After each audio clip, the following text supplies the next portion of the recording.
Hi, James. Oh, hello. Or hello, James's torso, I guess I should say. Oh, hi, James's head. Hello. How are you? I'm good. How you doing? I'm good. I'm going to go ahead and apologize out of the gate for all of the very noisy construction that is happening directly outside of my window at this moment. I don't know if that's coming through on your end or not. I don't hear it right now, but boy, howdy, it's probably going to be in the recording. So, if you at home can hear this on the final podcast, and it's just use your imagination to maybe pretend that the movie improvement department we're getting our tubes replaced. Yep. No, it's just our other movie improvers bashing up bad movies with they hammers. Oh, I didn't realize that in the fiction of this universe that we were just one of many movie improvement operations currently ongoing. Yeah, we're just the only ones that record it. Have you talked to those folks? Do you have any really good improvements that they've made that you'd like to share here on the podcast, maybe? Give them a little shout out. No, they all suck at their jobs. We're the only good ones. Fuck. It's a good thing they don't listen to this podcast. Like fucking Darren was like, I'm fixing Mission Impossible 3, and what if it was just the first one? And Darren's a fucking idiot. Yeah, that's a kind of a lazy job you've done there, Darren. He's such a slacker, but he's worked here for like 15 years, so like they don't want to fire him, even though he's so clearly been phoning it in this whole time. Yeah, I didn't, there are coworkers and, they do their best. I didn't want to call anybody out, but since you've sort of, since you've opened the floodgates, I do want to say that I wasn't really that impressed with Matilda's effort the other week of Shaun with the Wind. Where she just put Shaun, like Simon Pegg's character from Shaun of the Dead in Gone with the Wind, and called it a fix. Yeah, it seemed like a real first draft movie improvement, in my opinion. Yeah, but they made it. Like they approved it and they made that movie. It did get released, and you've probably seen it at a theater near you. Yeah. Hey, I can't see you. You're sort of shrouded in darkness right now. And it's making me very uncomfortable. It's probably because I'm sitting in front of a bright window. Is that better? Yeah, that's better. Okay. Felt like I was talking to a spooky ghost. You were. No, I wasn't. What are you doing with your hands now? I'm spooking you. You're spooking me like a close-up magician. You guys can't see this, but James is doing like jazz hands, but he's also trying his best to hold on to his vape pen while he's doing it. No, I made it disappear. Oh, that was the trick, is you made the vape pen disappear? Oh, now it's back. Oh, now it's gone. Man, if you guys could see this shit, holy cow. Yeah, it's really revolutionary. Look out, David Blaine. He always is. He's always looking over his shoulder for the denizens of the spookiverse that from whom he stole his powers. Mm-hmm. Yep. It's one of these days they're going to snatch him up. And everybody's just going to be like, oh, it's his final trick. Disappeared for good. But little do they know, he disappeared for real. Yeah, he's in hell now. And they dragged him to hell. Yep. Well, James, let's, we can sit here and bitch and moan and piss and fart all day about the bad job. And I will. The bad job that our coworkers are doing here in the movie improvement department. But there's only really, there's only one way for when the rubber meets the road, It's good. You gotta put your actions where your words are from. So let's fix some trailers. Let's start the podcast and then let's fix some trailers. Oh yeah, we should. Fuck, I forgot about the podcast part. We got so involved in our work chat, just griping about work like you do. Forgot that we were actually, in addition to improving films, making a podcast about that improvement process. Yeah, we got too caught up in our water cooler talk. Yeah, talking around the old water cooler. Mm-hmm. We do make a podcast about our work, our jobs that we do, to sort of illuminate for people at home the magic of movie improvementing. Yep. So let's do that, I guess. Yeah.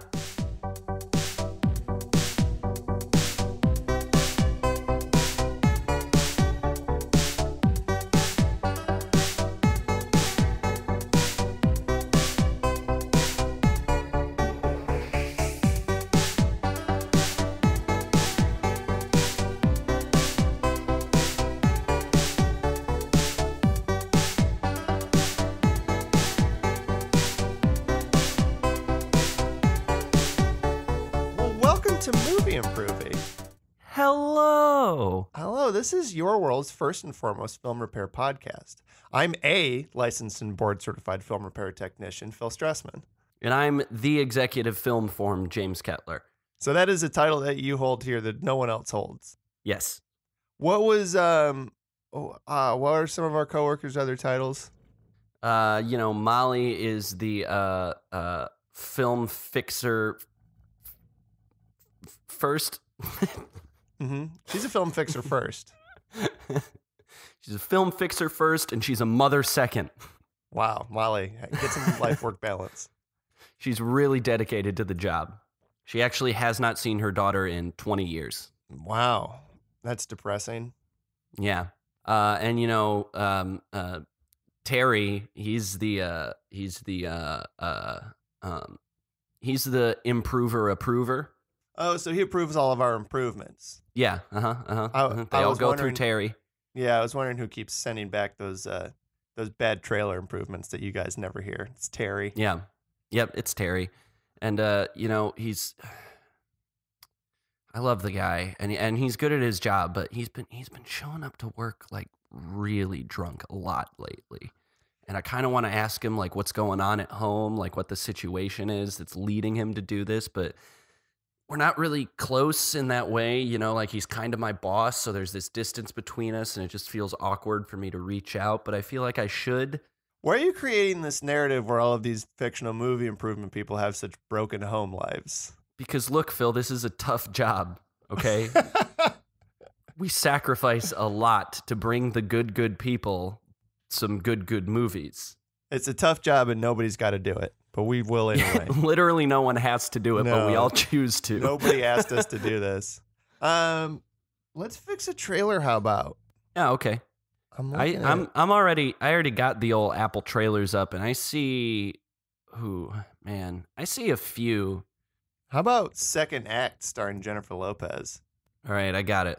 I'm ready for it. All right, let's check out Second Act starring J-Lo. Push it real good. Yeah, so Second Act is a movie about Jennifer Lopez, who is a lady. She works at a grocery store and she doesn't want to. Everyone's mean to her. So she just lies about her whole life and lies her way into a job. She commits some fraud and gets a new job, which is cool. Mm-hmm. Because meritocracy is a fake idea and everyone is getting, jobs because of bullshit reasons anyway. Yep. But this movie does look very bad. Yeah, it does. I kind of just want to see the movie about the family who names their children after fruit and climbs Kilimanjaro. And they all freeze to death. And it's called Frozen Fruit. Yeah, it's called Fruit Smoothie. And it's pear and kumquat. And coconut. Is a coconut a fruit? Yep. I thought it was a nut. No, it's a fruit. It grows on tree. How come it's got nut in the name? Yeah, so do peanuts, but those ain't nuts either, are they? They legumes. I think that the only people making up these categories are us, and we can just say whatever things are what we want them to be. It doesn't matter. That's Nut's accurate. not a thing. We made up the word nut. We can call whatever we want nut. Mm-hmm. Yep. Jizz isn't a nut, but we call that one.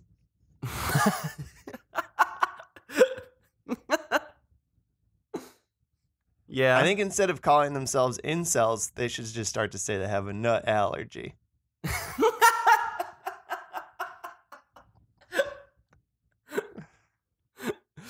It's definitely less sinister sounding.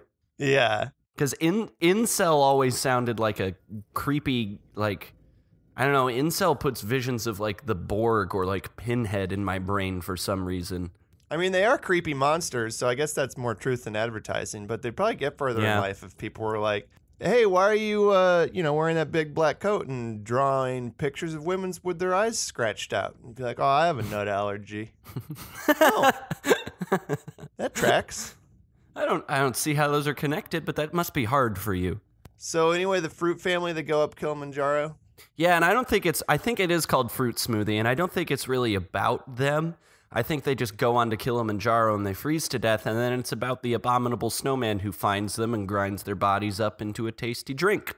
Oh, lovely. And, you know, I don't know about Kilimanjaro, but I do know that on Everest, there's lots of folks who've just dead.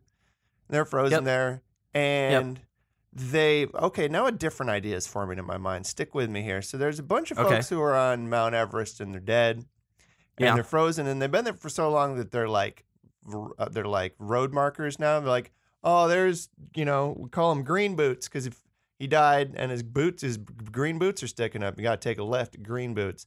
They're like, oh, that's old broken-hearted Molly. We call her that because she fell off the mountain and her heart squirted out of her chest, and now it's frozen next to her. And that means we got to be careful going down this part. And that's real, and there's a lot of them. So I'm wondering now what if there's like a kind of a night at the museum situation going on up there? Oh no. At night, all the frozen corpses wake up. Yeah, they all wake up, and you know their various life-ending injuries and disfigurements are still trouble them, but you know they scoot around or hop around, roll around or whatever, and they do party with yetis and abominable snowmen and ice golems and whatever other sort of creatures live up on the mountain, and they try their best to like clear paths for living hikers or do they do the opposite? Or do they want more company and they sort of conspire to kill people who are climbing the mountain?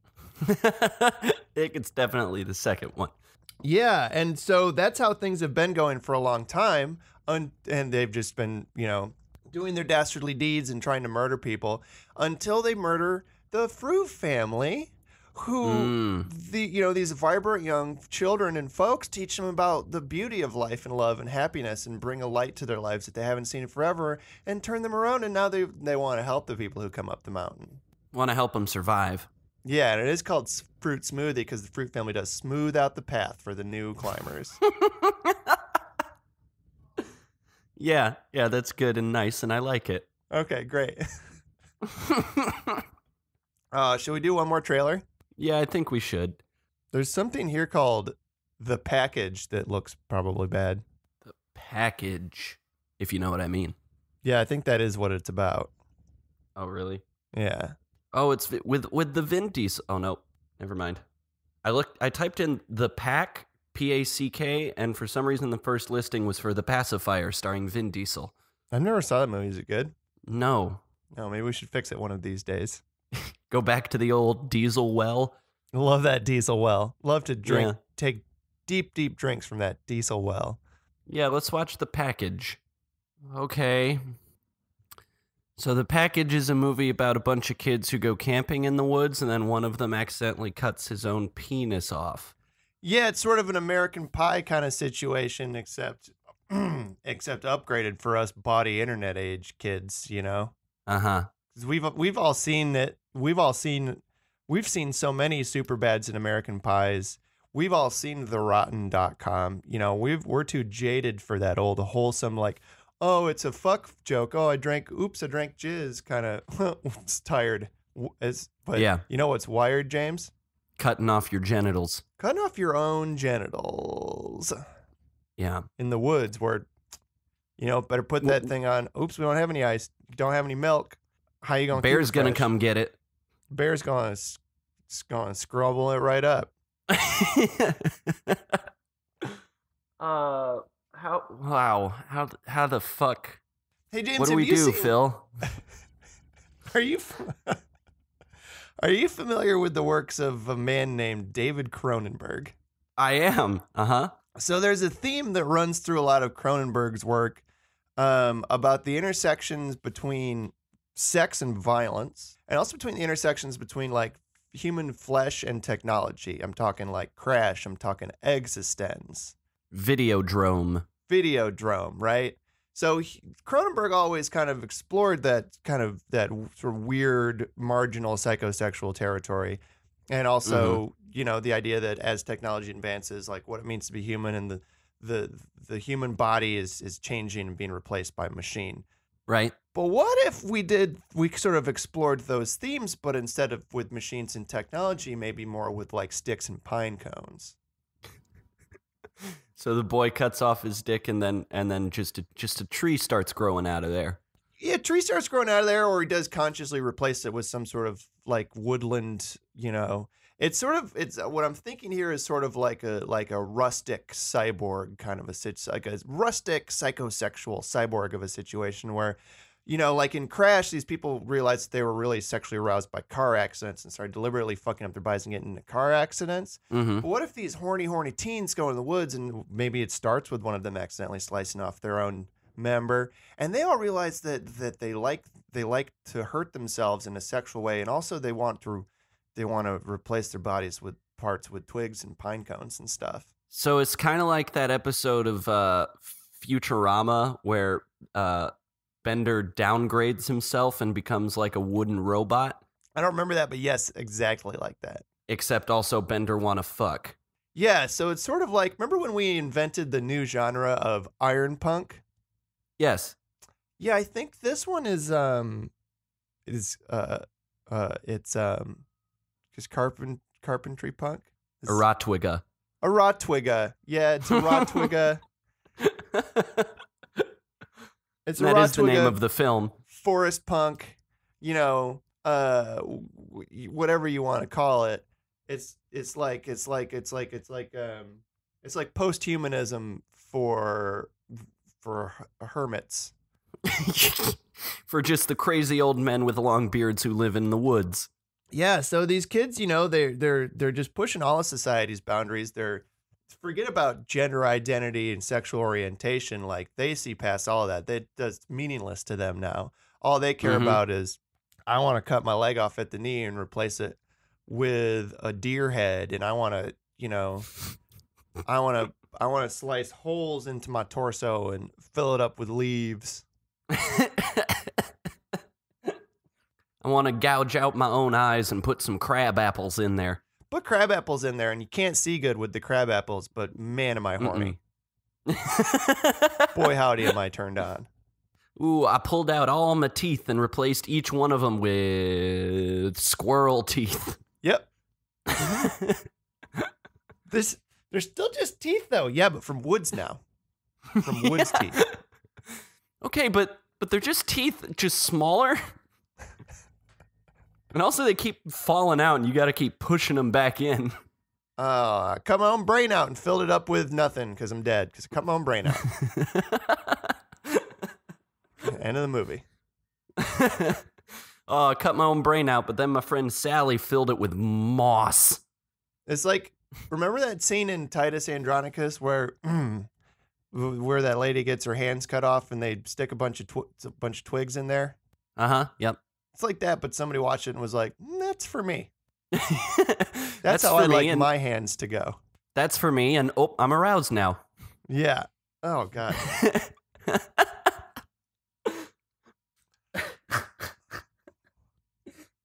This is how it's going to go today, isn't it? We're just going to make people fuck weird things.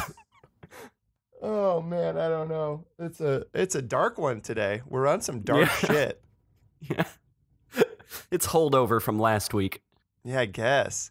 Well, last week was more just absurdist. This is just dark. Well, last week we were real dark about, like, the existentialist fear that we all have and how nothing means anything and we're all gonna die. And now we're just dark about people wanting to fuck weird things. Yeah, I guess. Hey, speaking of weird ideas about sex, you want to fix this movie? Yeah, I think this movie is what did this to us. James, so we're fixing Wild Hogs this week. We got Hog Wild. Yeah. We got Hog Wild on Wild Hogs. And, the last couple weeks we've been watching some movies, the Digimon movie and Highlander 2, that were real bad, like poorly made films, poorly written, poorly made films. So we picked this movie because we wanted something a little more grounded. And this movie is, what's the word I'm looking for? It is competently executed. Yeah, it would have been just kind of like a middling, like just mediocre, passable film for old white dudes to watch, were it not for the fact that it was wildly, wildly homophobic and like racist and sexist and awful. It's a pretty despicable fucking movie, if I'm being completely honest. Really bad.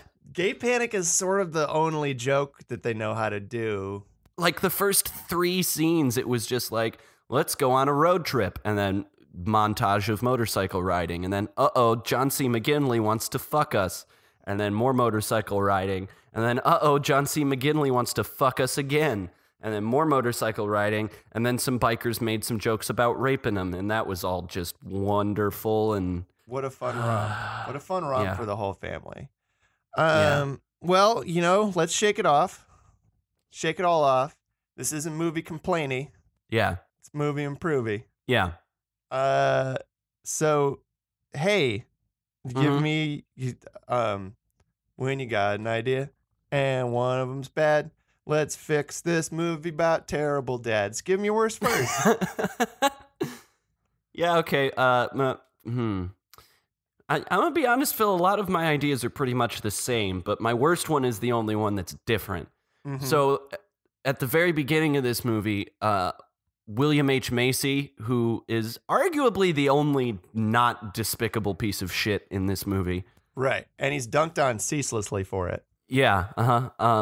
He's in a coffee shop and he's got his computer that he can talk to and make do stuff. And he sees a lady and he tries to talk to his computer to impress her, but he's all nervous and he accidentally makes the computer search for porn. Mm-hmm.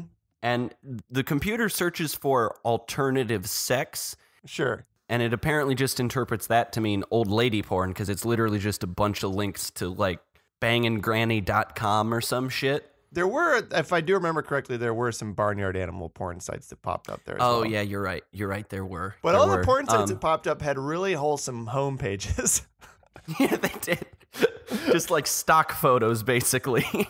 Yeah. We know what you're here for, but we want you to keep some plausible deniability until you click through to the actual videos. Yeah. But anyway, so, I was looking at all those old lady porn websites, and I thought maybe that would be kind of a fun movie, just the story of an elderly woman who really wants to pursue her dream of being an adult film actress. Oh. Now, is she pursuing a dream that she's had her entire life?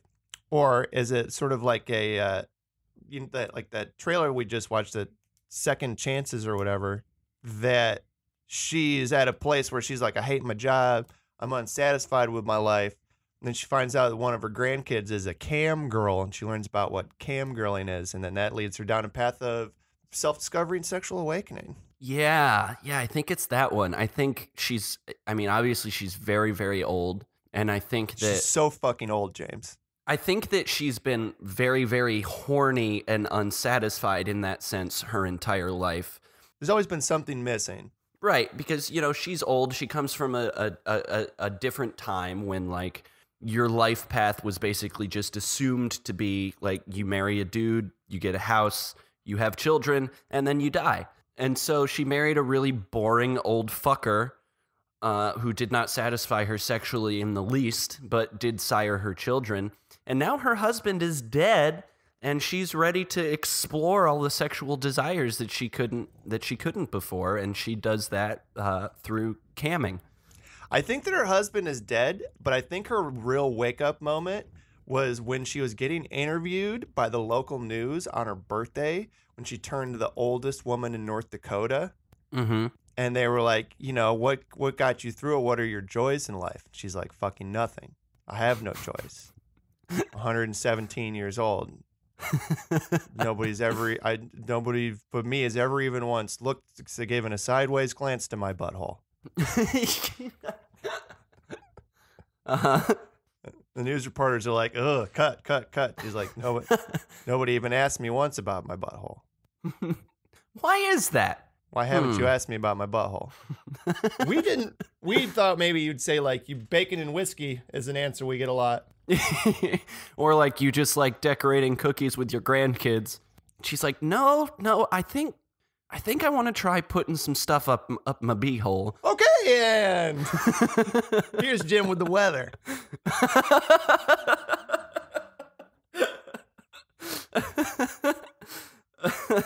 This might be our horniest episode. Would you like to hear my worst idea? I would. It's wild pogs.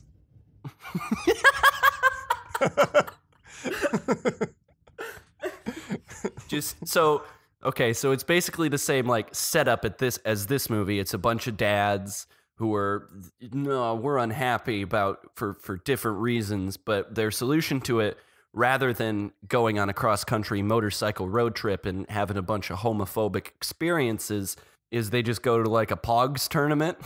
Yeah, instead of motorcycles, it's slammers. It's and one of them, you know how Pogs, you could buy the machine that would just like make Pogs out of literally anything. Mm-hmm. One of them, the most valuable Pog he's got is he made it out of a family photo, and it's his wife and kids, and he loses it to the big bad 10-year-old Pog champion at the tournament, and they got to get it back. This child stole my family. He stole my family. He stole him. I need him back. It's just a representation of your family, Terrell. You do still have an actual family waiting for you home. No, I didn't tell any of you guys. My family left. That's why I wanted to go to this Pogs tournament. Now, is it a period piece? Is it set during the height of the Pog frenzy, or is it 2018 and these fellas are just getting into Pogs way too late? No, I think it's 2018, but I think these are dads who were into Pogs when it was a thing. And now they've just found the one remaining Pog tournament at the community center in Burbank. Yeah, so they're millennial dads. Yeah, They're on some Pog nostalgia shit. Yeah, James, do you have another idea? Yeah, I mean, obviously most of my fixes to this movie are, hey, instead of being wildly homophobic, what if it was just really gay and open about it? Yeah, I have an idea here. I just wrote straight panic about a bunch of gay folks who are just terrified that anyone for 1 second might think that they're straight. It's like they won't sit next. A guy won't sit next to a woman at the movie theater, or if there's a couple, it's a lady who, if like guy drinks after her on her drink, she's like, hey, no hetero. There's one lady who just keeps like following him around, and she's really horny, and she keeps trying to have sex with him, and they don't ever tell her that they're gay. They just kind of dance around the issue and like try to get out of this awkward situation. Mm-hmm. Yeah, and the joke is like who would be straight? What kind of a weirdo? What kind of a weirdo would be straight? It's inherently funny that you would think that these virile folks would be straight. That's funny that you would think that. Yeah. Mm-hmm. Mm-hmm. It's important to me, literal piece of human garbage, Tim Allen, and other literal piece of human garbage, John Travolta. It's really important to us that you know that we're not straight. Yeah. Yep. I got a title for that movie, I think, that I wrote down, because I did just write down a title, not really a concept, and I think it can apply to this one. Yeah, give it at me. It's Leather Daddies Ride the Hog. Mm-hmm. Yep, that's pretty good. Still kind of just sounds like porn.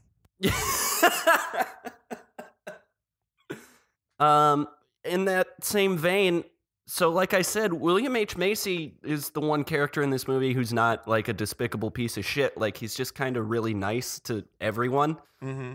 And I want to be very careful about how I phrase this. I liked John C. McGinley's character. Obviously, in the context of this movie, it's horrible and homophobic and gross and nasty.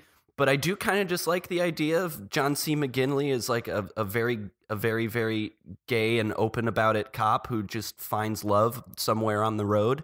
Mm-hmm. So how about just a movie about John C. McGinley and William H. Macy and their beautiful romance together? And, William H. Macy's a biker, and he's out on a road trip by himself, just riding through, and John C. McGinley pulls him over, and they get to talking, and they fall in love. That sounds very nice. But as long as he learns to not be a cop anymore, I don't want a nice thing to happen to a cop in one of our movies. Okay. Very opposed to that. Yeah, maybe that's John C. McGinley's character arc, is like he's gay and he's very, very open about it, but he's lonely because he's tied to the job. you know, and William H. Macy is the one who enlightens him and is like, hey, you know, actually your job kind of sucks and you're part of a really racist and horrible system of oppression, and maybe you should just give that up and we should just go get a hotel room somewhere and bang it out. Yeah, and I think William H. Macy's like Antifa, and it's like a Romeo and Juliet kind of a situation. Hell yeah. Hell yeah. Oh, man. Antifa would be so glad to have William H. Macy, I think. Sure. Who wouldn't? Anyone would be glad to Yeah. have William H. Macy. He's a treasure, Yeah, he is. as far as I know. James, I got an idea here, and I'm not really sure what it means. I feel like it could go a lot of different ways. But I wrote actual hogs. And I don't know if that means the folks riding the motorcycles are actual hogs, or instead of motorcycles, these fellas are riding hogs around. I kind of like the second one better. I think that they really want to join like a motorcycle gang, but they're just riding, you know, wild boars. Yeah, one of them's a hog farmer. Uh-huh. And they can't afford motorcycles. But Yep. he's like, hey, you know what a lot of people call motorcycles? Hogs. And the guy's like, do they? Does anyone call them that? It's just a ding-dong word. No, you got a fast hog there. It's a nice fast hog. It's historic because, you know what predates riding motorcycles is riding actual hogs. Riding aminals. Riding these hogs. Maybe they don't even know about motorcycles. Maybe they're just like hanging out in a bar and a biker comes in and like they start chatting him up and the biker's like, yeah, there's nothing I love more than me down the open road with the wind in my beard and the hog between my legs. And they're like, oh yeah, that does sound delightful.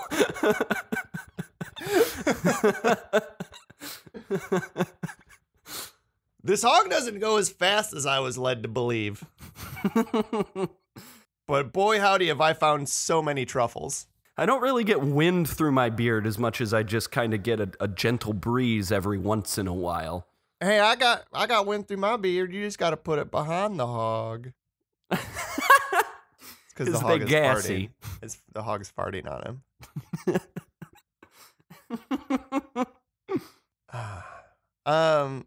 What else do you have, James?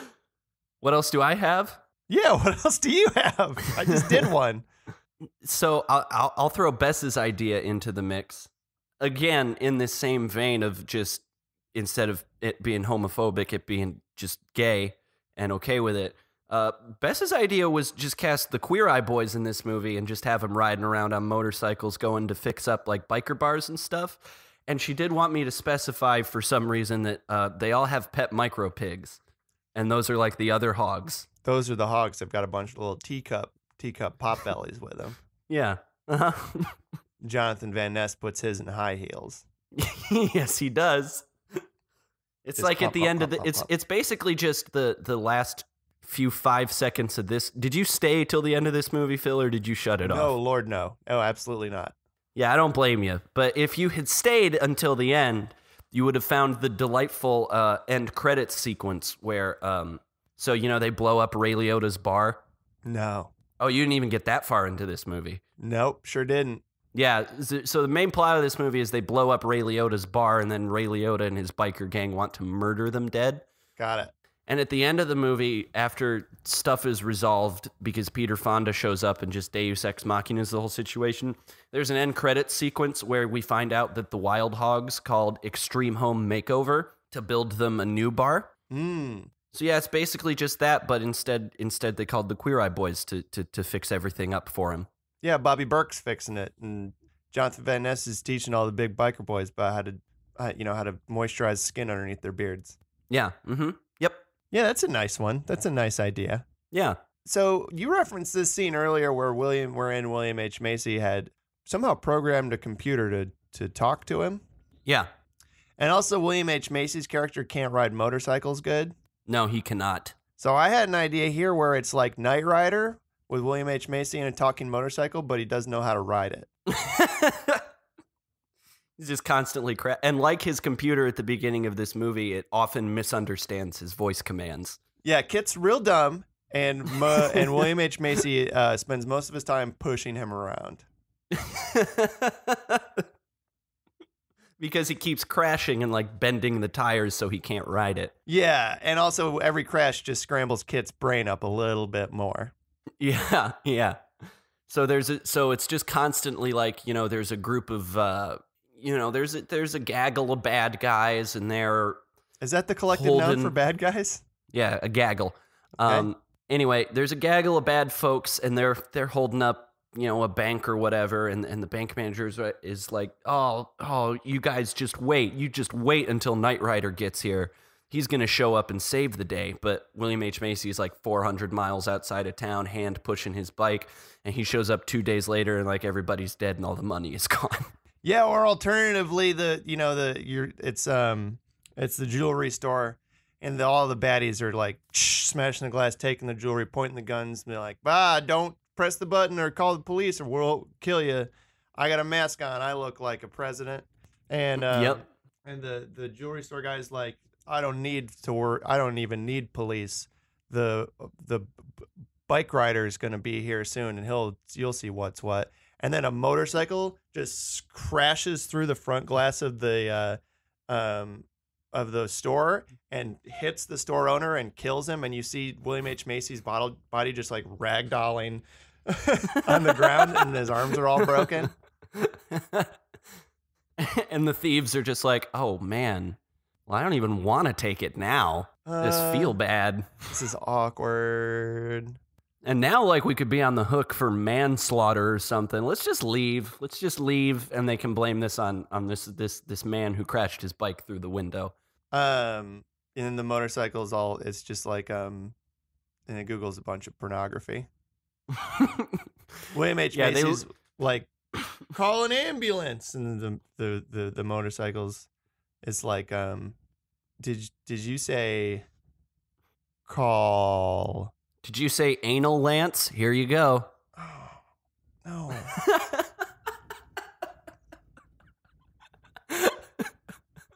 No, James.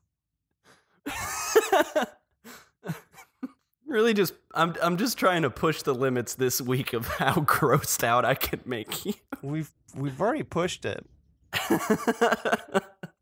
Can you give me another idea? So Kyle Gass, again, you didn't see any of this, but Kyle Gass is in this movie. Mm-hmm. In a short little cameo. The Wild Hogs, they stop in this nice small town after they blow up the bar, and the town is having a chili festival. And Kyle Gass has a cameo as the singer at this chili festival, and the joke is that he keeps singing like wildly inappropriate songs. Like he opens with "Pony" by Genuine, and he sings "Don't You Wish Your Girlfriend Was Hot Like Me." Yeah, it's really funny. Yeah, I would watch a whole movie about that character. It's just Kyle Gass, and he's playing, you know, like a club singer, but he's stuck in this rural small town, and he's just too sexy for them, and he's got dreams of the big city where people will like his sexy music. Ooh, yeah, he's singing, you know, like my neck, my back, my pussy, and my crack. And all of the dirt farmers are like, no, no, thank you. None of this. You're upsetting Jesus. Sing a Kenny Chesney, please. Or Kenny Rogers. Or we'd even take Kenny Loggins, but not this. Any Kenny. We'll take any Kenny over what you're doing now. Kenny G. Yeah, sing Kenny G, please. Just sing Snowbird. Yeah. Just make it, just do the onomatopoeia with your mouth and sing Snowbird. Can you, instead of sex words, can you just make mouth sounds like an instrument would do? Listen, we only like two things in this town, Jesus and smooth jazz. I'm really interested in this town. How did this come to be? Who founded this town? Kenny G. Oh, yeah. Yep. Look, this is Kenny, Idaho. And my name's Kenny also. We're all named Kenny, and you knew that, Kenny, when you started singing this really horrible stuff. I don't know why I'm explaining this to you, Kenny. You're from here. You know our history and you know our predilections.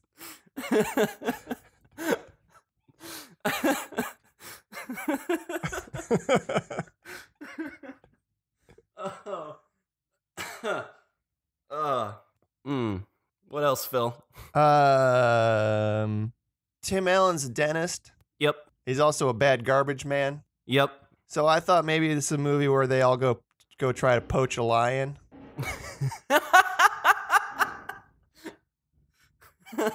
Yeah, they all pay a lot of money to go try and murder a sleeping lion. Mm-hmm.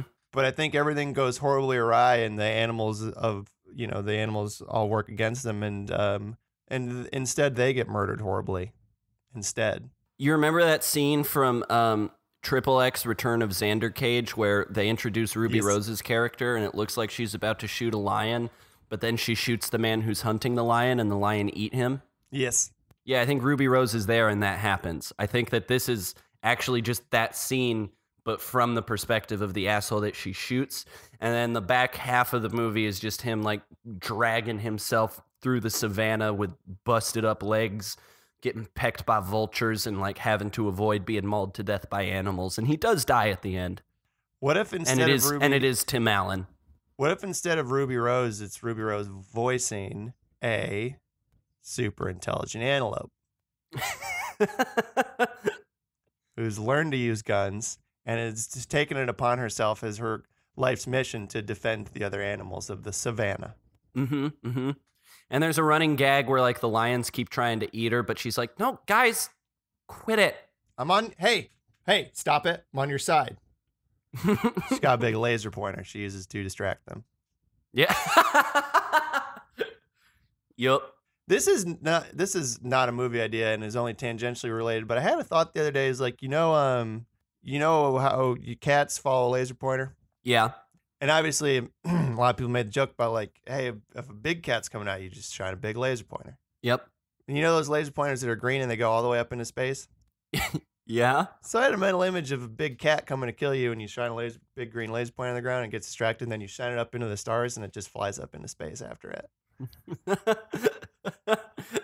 It doesn't have control over it either. Like he starts lifting off the ground and it's just kicking its legs like, "Oh, no, I want to be back on the ground, but I need the light. I need it. I must catch it. Must eat the light." Yeah.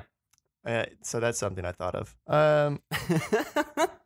James, do you have anything else? I got one more idea. So again, you didn't see this because you did not sit through this movie, and I don't blame you for that. When the Wild Hogs arrive in this nice small town, Stephen Tobolowsky and the Sklar brothers play the local cops. Like Stephen Tobolowsky's the sheriff, and the Sklar brothers are the deputies. Okay. And they mention that they don't carry firearms anymore because one of the Sklar brothers accidentally shot him ear off.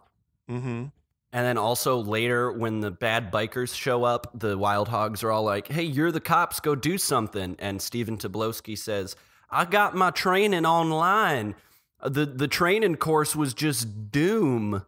Yeah. So I had an idea for it's a bunch of cops, and they don't carry guns anymore. They just carry like an NES zapper, like a light gun. Mm-hmm. Because they're all dumb, bad cops, and they're not good at their job, so they can't be trusted with firearms, as like no cops should. Right. But still, the town has said no more guns for you. You're a bunch of idiots. Here's some children's toys, and then like there's a little kid playing Doom at home, and lightning strikes his computer, and all the Doom monsters come out. And then what's the only thing that can stop them? It's the light guns. Real guns, them bullets just pass straight through them because those monsters, they just made of pixels and bits. But the light guns, they can blow them up real good.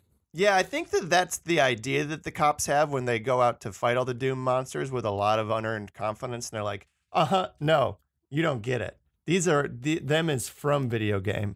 We got video game guns. Leave it to us. But then they don't work and they all get slaughtered horribly. Or maybe it does work, but the cop, like... Okay, so maybe it's not about the police, but maybe it's just a bunch of kids who stop the Doom monsters with the NES zapper and the super scope and other stuff. and the kids like bust into the arcade and they go over to the Time Crisis machine or the Terminator Salvation machine, and they just cut the guns off the wires from the arcade cabinets and they go out with bigger and bigger weapons and kill all the Doom monsters. Yeah, see, now I like that. One of them's got the shotgun from Big Buck Hunter. Yep. And I think you do still have to like shoot down to reload, and maybe at one point one of them forgets and they get their face swiped off by a monster. Yeah. What? It's not working. Shoot down. Shoot down. Mm-hmm. Yeah. Yeah, I like that. That was all of my ideas. So I've got 3 more ideas I want to just rattle off real quick. Okay. One of them, I don't remember what I meant when I wrote this. I mean, I remember what I meant. I don't know if it's a movie idea. I just wrote biled hogs. Okay, can you elaborate? Well, we've had a lot of talk about how homophobic this movie is and all the characters are straight. We've talked a lot about, like, we'll make them all gay. But I don't want to erase the fact that bisexual people do exist and don't get a lot of representation in movies. So what if it's a thing where maybe they are married and they do have wives and they do have some John C. McGinley-esque encounters, but they're like, yeah, maybe it's okay to just sleep around with some boys too. Yeah. Yeah. Mm-hmm, mm-hmm. And their wives are all very supportive. Mm-hmm. Yep. That's why they go on the trip. Yeah. Because their wives are like, I know you're happy. I know this relationship is good, and I love you, but I do feel that there's a side of yourself that you're not exploring, and I want to be there for you while you have these new experiences. Mm-hmm. Yep. And so they go out and they have a lovely time, and they learn a lot about themselves, and they learn about like sort of opening up and being vulnerable, and being emotionally honest, and like maybe they gain a little bit of empathy for what other people in their lives are going through and outside their lives are going through, and they get real woke. Yeah, that just sounds like a very nice time. Yeah, see, when you said biled hogs, my brain immediately went to like stomach bile, and I was wondering if you were just going to pitch me a movie about a bunch of pigs that throw up all the time. You thought that was my idea? I didn't know. That's why I asked you to elaborate. What would that movie be about? Maybe they're like xenomorphs and they throw up acid.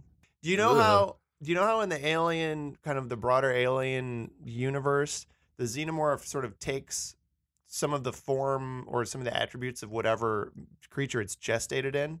Yeah. So like in Alien 3, it's a dog alien. Typically the xenomorphs you see are people aliens, but there's also like bull aliens, etc. Mm-hmm. Yeah. So I think these are just a bunch of hog xenomorphs, but they were in there a little bit too long and they got a little too hoggy. And they just throw up acid everywhere. Yeah, they just run around eating corn cobs and throwing up acid. And the plot is... Gotta stop them.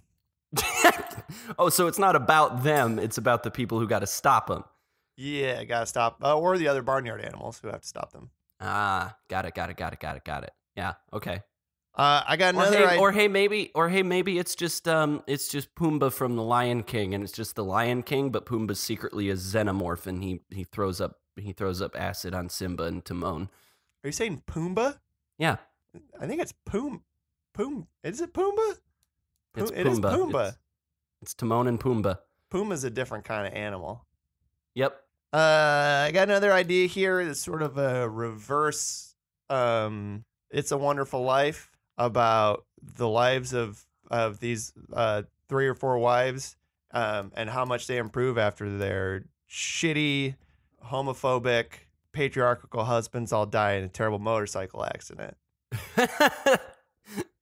Okay. And then an angel comes down. So their husbands, so maybe they're all like, we want our husbands dead. Our lives suck. We want these pieces of shit out of our life. And then an angel comes down, like Clarence, and is like, well, let's see what would happen. Be careful what you wish for. But then it's all like really great. Mm-hmm. And so at the end, the angel is like, well, all right. And he snaps his fingers and they all die. They all just have an aneurysm and bleed out their eyes, and the women are happy. I like it. I like that a lot. I think the angel, angels are kind of aliens if you think about it. Mm-hmm. Mm-hmm. I think the angelian goes out and just fucking cuts the brake lines on all their motorcycles. So all the shitty husbands are like, honey, we're leaving. We're going on a road trip because we're men. We're men, and this is what men do. And and then we're going to throw our flip phones in the garbage. Don't try to call us. Yeah. And then they just immediately, like, as soon as they turn out of the driveway, they crash into a tree and crack their heads open. Yep. Oops. Yeah, that sounds nice. Anyway, that's all my ideas. All right, so are any of these really speaking to you, James? I'm pretty all about either Grandma becomes a porn star or the Kennytown singer. I don't know how much story there is in that Kennytown one. Yeah, Cammy Granny, Camma. I don't know. We'll get there. That one does have legs. And I'm also not opposed to John C. McGinley and William H. Macy's Antifa cop romance. That one's very sweet too. Yeah. No, let's do the world's oldest cam girl. Okay. We plotted out the beginning of it already. Like her husband's dead. Her great grandkids all threw her big birthday party, and the news is there, and she's the world's oldest, or the oldest lady in North Dakota. And the world's oldest lady in North Dakota. Yeah, the North Dakota's world's oldest lady. And they have that thing where she's like, I just want to be seen as a sexual being that I am. And yeah, everyone gets really uncomfortable. And except for one of her great-granddaughters. One of her great-granddaughters who's like, hey, Grandma, there's that machine that you use to look at email? Well, it looks at you. There's a camera on there. Maybe you should go talk to some people online and explore some stuff. And next thing you know, she's hitting up her other great-grandkid who's the one she always calls when she doesn't know how to turn her computer on. And she's like, can you design me a website? And he's like, yeah, Grandma, just send me over your logo and some pics. And she just sends him over some of her nastiest selfies. Yeah, and I want the whole tone in this movie to be very very sex positive, very sex worker positive. I think that maybe there are some of her adult children who are shaming her for her actions. Yeah, definitely. But they're the prudish villains, and we hate them. Yeah, because I think her husband was very, very religious, and she's just kind of been going along with it because, like, that's what you're supposed to do. You stand by your man. And so her kids also grew up very religious, and I think one of them has become a pastor probably. And he's not all for this. And she's like, fuck you, Darren. I never liked you. You're a holier-than-thou piece of shit, and I'm going to do what I want. You're a disappointment to me as a son. I'm taking you out of my will. Hell yeah. None of these Fabergé glass dildos that I've been spending all of my savings on are going to go to you. They're all going to go to your great-granddaughter, Amy, because she's the only one who's helped me. And I think she definitely, recruits some of her old friends in there too, huh? Some of these other old gals. Make some actual flapper on actualflapper.com videos. Yeah. Yeah. And, everyone learns a lesson about ageism and sex positivity. Yeah, yeah. And I think our other villain, I think after her husband is dead, her kids do cruelly just put her in a home. Mm-hmm. Even though, I mean, she's very, very old, but she's still like able-bodied and with it. She's still real spry. Yeah, but they put her in a home because they're a bunch of fucking pieces of shit. And so I think I think our other villain is the people who run the retirement home and who just want these old people to take their pills. And whenever the orderlies aren't looking, they're in their rooms fucking. I don't know how many villains I want. I want most of the people in the movie to be real supportive and positive. Maybe there's one lead orderly who's like a Ben Stiller type, but I think a lot of the orderlies are like, yeah, we can get you guys some maid costumes. Yeah. maybe they're like Like they are supportive, but it's all kind of like a wink wink nudge nudge under the table kind of thing to get it past Ben Stiller from Happy Gilmore. Yeah, and we're casting Ben Stiller in this one for sure. Yeah, and he does just have his big old handlebar mustache from Happy Gilmore. Yeah, it's him. And so Grandma's like, she asks one of the maids, like, hey, can I borrow that outfit for not sex stuff?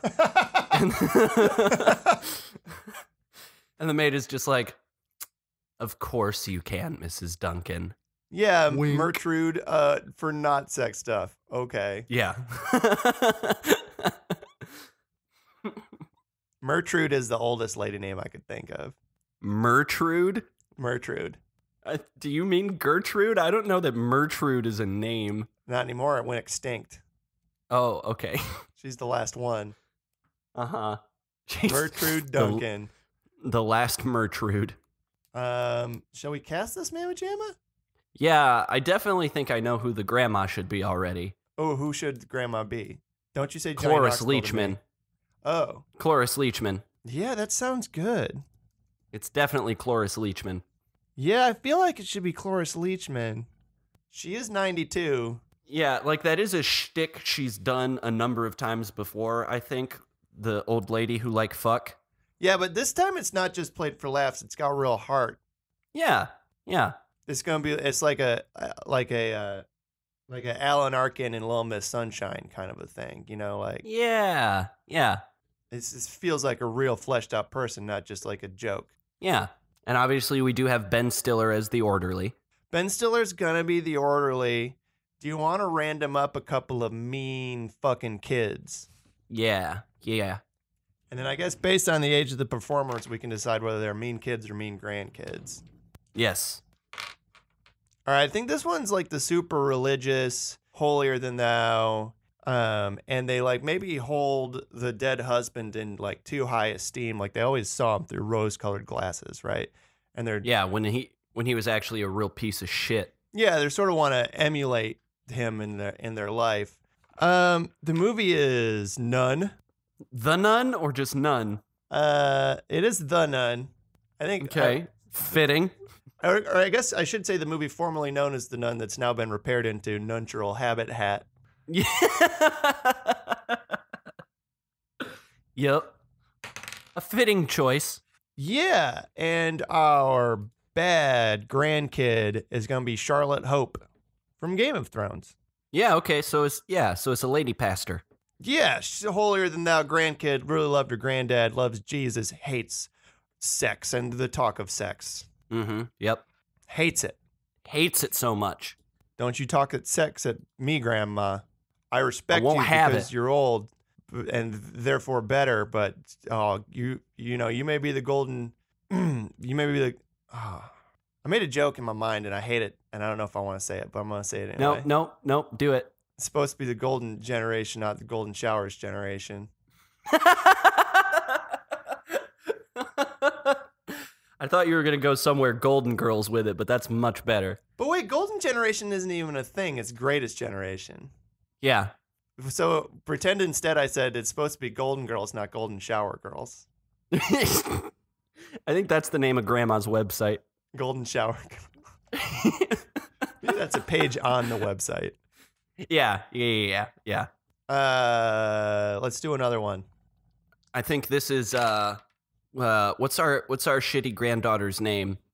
The one we just cast? Yeah, Millicent. Ugh. I think.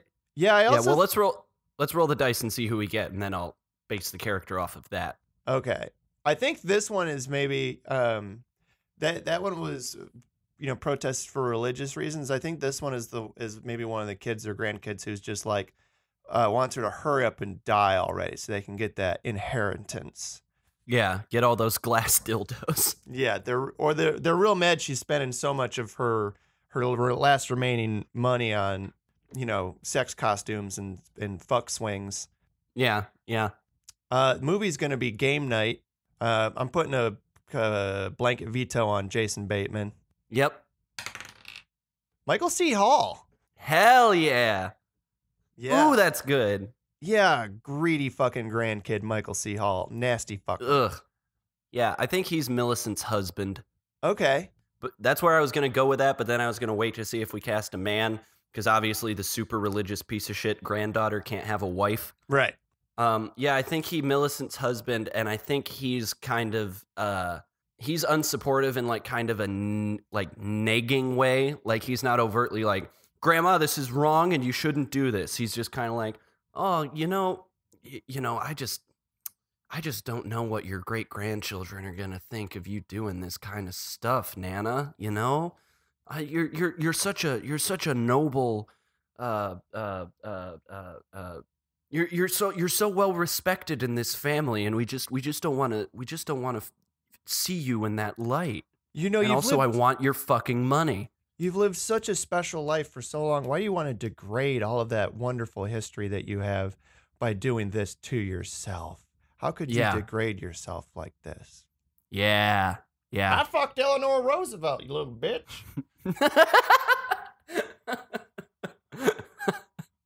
You don't know my life, you pious piece of shit.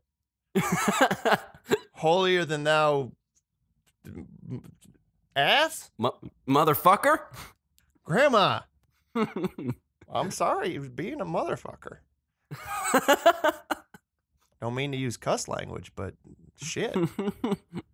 Yeah. It's always funny in movies when an old person uses a cuss language. It sure is. It's so funny. Yep.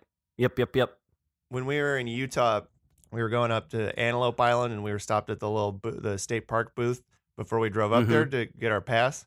And there was this little Mormon girl who was working the state park booth, and she tripped off the step when she was coming out to our car, and like to herself, she just goes, "Oh, frick." And it was the funniest thing I've ever heard. And now I have been saying "oh, frick" all the fucking time. That's really good. Oh, frick. Oh, frick. Dang it. Oh. Okay, let's cast our great-grandkid who teaches grandma about cam whoring. Movie is going to be Mission Impossible Fallout. Okay.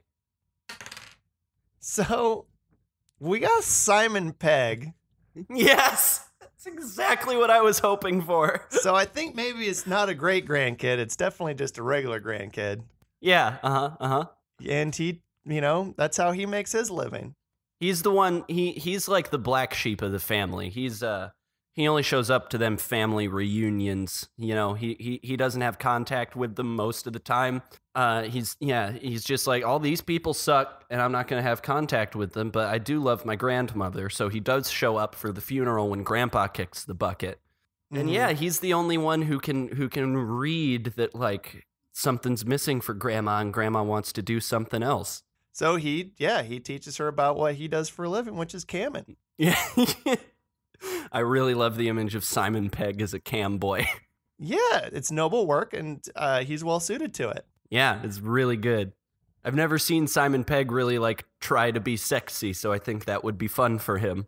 And all of us. Yeah, yep. Shall we cast anyone else? Do you want to cast maybe one or two, like maybe some co-stars from the retirement home? Yes. How about, how many people are on this list? I'm on the oldest living actors list on IMDb. Obviously, gonna cut out anyone I know to be horrible, like Sean Connery or Clint Eastwood. Yep. So how about first co-star played by Kim Novak? Shit yeah. That's some real pedigree we're bringing to this movie. Yeah, dude. Some gravitas. Yeah. Kim Novak's definitely maybe like younger. I mean, everyone's younger than our star, but she's maybe a little bit more savvy about the goings-ons of the internet. Slightly. Yeah. Just a little bit. She knows how to log on to a website. Yeah. And then another good friend and co-star is going to be Angela Lansbury. Yeah. Fuck yes. Yeah, it's going to be Angela Lansbury. And I think she's maybe like she's maybe the most skittish about what they're doing, but once she gets out there, she just really finds herself and opens up. Should we do one old fella?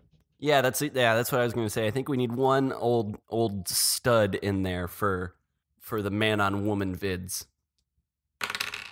Okay, it's gonna be Sidney Poitier. Shit. Yeah. Hell yes. God damn, this is stacked. This movie is stacked. It's really good. Stacked with sexy olds. And I think Sidney Poitier is like the I think that they just they ask him to come in for basically the same reason we casted him. Like they're just like, we need a dude. Like, we're all a bunch of sexy old women, but for this pornography we're making, sometimes we're gonna have to have sex with a man because some people are gonna want that. And I think Sidney Poitier joins up just because he's like, okay, I get to have sex. I don't know how to do a Sidney Poitier impression, especially at this age, but okay, I just get to have a lot of sex. Cool. Like he doesn't really he's not like supportive. He's just kind of into it for his own personal gain. But as it goes on, he really realizes like the value of what they're doing. Mm-hmm. Yeah, definitely. He's like, I care about all of you very deeply, not in a sexual way, and I think that we're doing a lot of good work to cure our shitty grandkids of their hang-ups and society also. Yeah. What are we gonna call this thing, James? You want to just still call it Wild Hogs? No, I don't want to give this movie that much credit. I don't know. I think it's definitely like Grammy Cam. I don't know. We got to work something out there. Bad great grandma. No. The greatest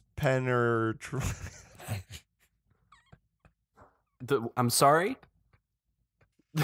Were you about to say the greatest penetration? Yeah.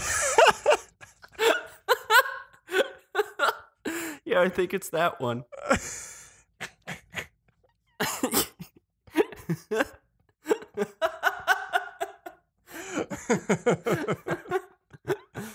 Yep. Yeah, it's the greatest penetration. Yep. Oh my God. I'm so ashamed of us today. I'm not. I'm very proud of us. No, Phil, this whole episode has been about not being ashamed of this sort of thing. I guess. We need to be proud. Yeah, well, we're proud. We made a movie called The Greatest Penetration. It's got Angela Lansbury in it. Yeah. I guess that's it. Hey, movie improved is something we could say when we're done. Yep. That's a movie improved. Put a check in the improved column because that movie's been it. Yeah, I think we definitely did. I mean, there was very little we could have done to make this movie worse. Yeah, that's true. Well, thank you, James. Thank you, Phil. You're welcome. Thank you all for listening. Assuming you still are. Thank you to Cusick for the use of your song Dragonfly as our theme song.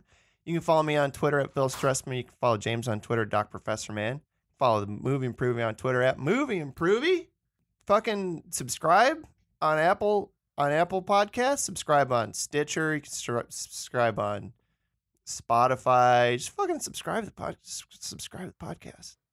Subscribe and listen to it every week, and tell everyone about it. Mm-hmm. Tell Especially your great this grandparents about episode. it. Yeah, tell your great grandparents to give this one an old listen-roo. Maybe they'll get some ideas. Who knows? Yeah, I think you might really awaken something in them. So if that's something that you'd like to do. Yep. Anything else? Come on, step it up.